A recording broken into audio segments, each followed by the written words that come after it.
While Pirates of the Caribbean 5, Dead Men Tell No Tales, is not being particularly well received by critics, chances are, if you're a fan of the franchise, even in the slightest, and if you still paid to see it after those reviews, you probably are, you probably left the theater, if you stayed all the way through to the end credits scene, and that's a lot of qualifiers, by the way, but if all of that fell into place, you probably left the theater on a high note, because of that end credits sequence which features Orlando Bloom and Keira Knightley. And they're just sleeping through most of it. But clearly, I think the feeling that everyone has, including myself when I left the theater, was, you two have to wake up and save this franchise. And I was surprised to feel that way because I have not been a fan of Will Turner and Elizabeth Swann, as I have said many times. And in fact, I was frustrated and befuddled by the fact that the original screenwriters had intended Elizabeth Swann to be the star of that first trilogy. But then, of course, that damn eyeliner-wearing, scene-stealing pirate came along, Mr. Jack Sparrow. But that was the original intent. However, now that so much time has passed, it seems that Bloom and Knightley have waited Depp out. And now, since his well of creativity has painfully run dry, they are the strongest connection now to what this franchise used to be.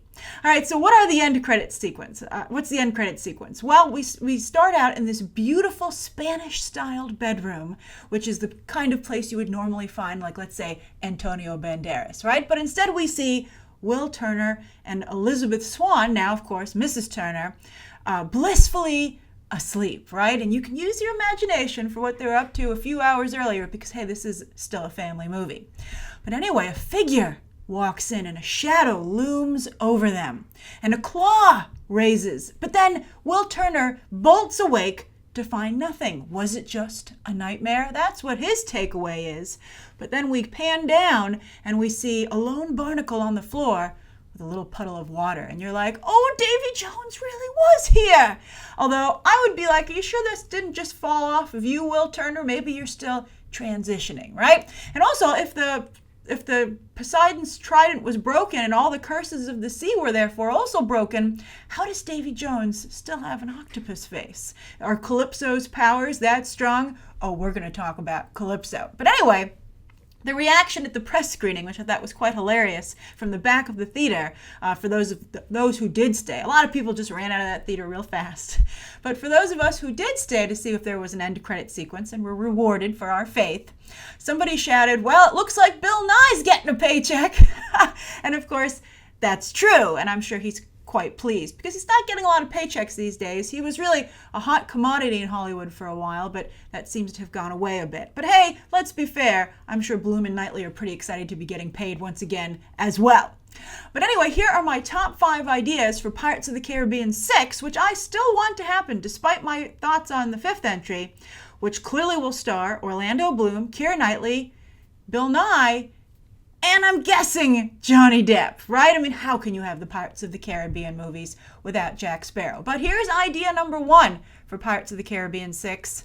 Less Depp. I know that's hard to, well, it's probably very easy to imagine for, I don't know. I think that the thing with Depp and why he continues to work is that you're always hopeful that he's going to turn things around and have the brilliant performances that he once did, right? But I say, let's meet him halfway and have less Depp. If Depp wants to steal scenes in the movie, let him work for it. And I think we can all agree that these days, a little bit of Depp goes a long way. So let Bloom and Knightley move center stage and finally drive this franchise as originally intended. All right, so idea number 2, the evolution of Elizabeth Swann. If she was supposed to be the star of this franchise, then let's get to the next chapter of her story. Where would a compelling character like this go?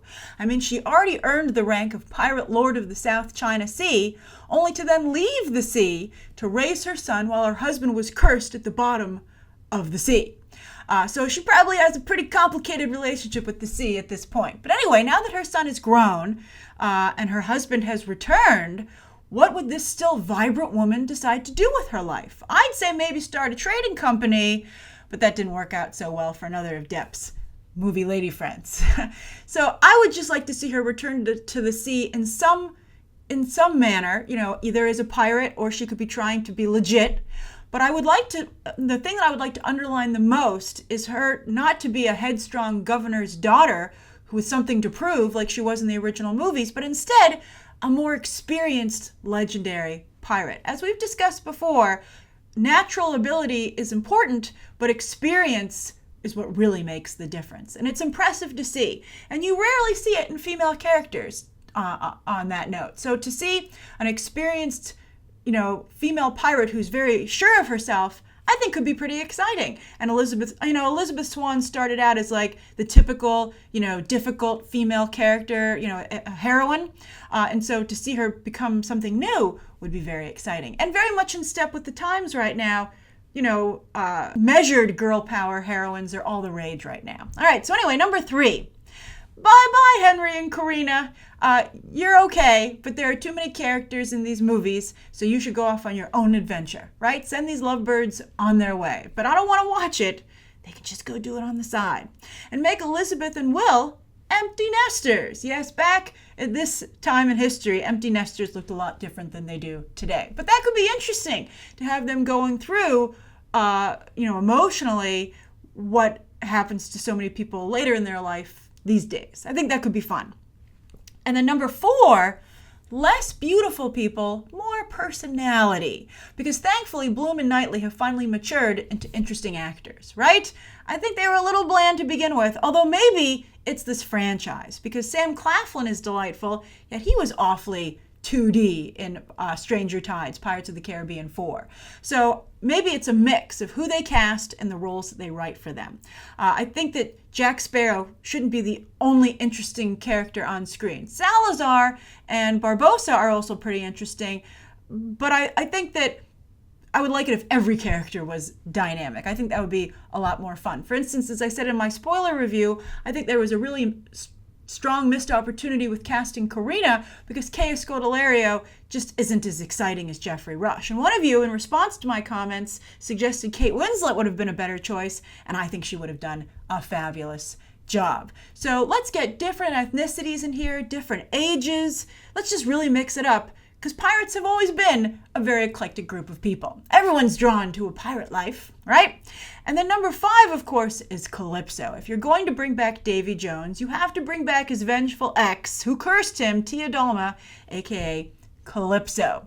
And also, again, we have to ask, are her curses stronger than the magic broken by Poseidon's trident, right? Because why does Davy Jones still have that octopus face? And then also, she should sort out this compass business, which is annoying everyone. Did she give him the compass, or did he get it from the pirate captain who perishes against Salazar, as is told in Dead Men Tell No Tales? What's going on there? Sort it out, Calypso. And with today's visual effects, I think Calypso could do even more than she did at World's End. And it would be the first female villain for this franchise, which is also very on trend at the moment. So those are my top 5 ideas for Pirates of the Caribbean 6, where I can't believe again that I'm actually excited for the return of Will Turner and Elizabeth Swann. Their time has come, and thank goodness, as depths wanes. So what are your ideas for Pirates of the Caribbean 6? Are you even into the idea of a Pirates of the Caribbean 6 after watching or not watching Pirates of the Caribbean 5? Write your thoughts down below, and you can check out some more videos right now.